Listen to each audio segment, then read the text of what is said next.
Welcome to Israel Today. This is Rabbi Roger coming to you from Israel. Last week you may remember that we celebrated a day of remembrance for those who died in the Holocaust. Well, today is somewhat of a sad day as well because, like in America, this is a day of remembrance to commemorate all the soldiers and people who lost their lives during the struggle to defend the state of Israel. In Hebrew, it is Yom Hazikron, Memorial Day or Day of Remembrance. It was established unofficially with the founding of the State of Israel in 1948 and enacted into law in 1963. I want to read to you from the IDF's website how they observe it. On this day, we mourn and remember our fallen soldiers and all lives lost by terror.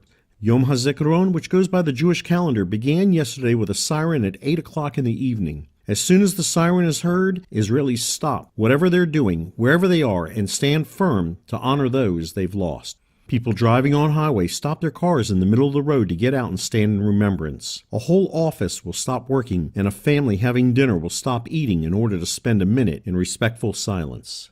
After the first siren, the state memorial ceremony begins at the Western Wall in the Old City of Jerusalem. The Prime Minister, the Minister of Defense, the Chief of the General Staff of the IDF, and the President take part in this ceremony. Today, there's another 2-minute siren at 11 o'clock in the morning. This siren marks the beginning of private memorial ceremonies that take place in cemeteries or schools. Tonight, the final ceremony is held at Mount Herzl National Cemetery. This ceremony ends Yom Hazikron and marks the beginning of Israel's Independence Day. Generally, in other countries, Memorial Day of Fallen Soldiers and the Independence Day occur in 2 separate days of the year. In Israel, it was decided in accordance with the law that Independence Day needs to begin the moment that Remembrance Day ends. This is because the State of Israel wouldn't be able to celebrate its existence if it weren't for those who gave their lives for it. We wouldn't be able to have one of those days without the other one. We honor their memory and everything they fought for, so today we can celebrate our independence.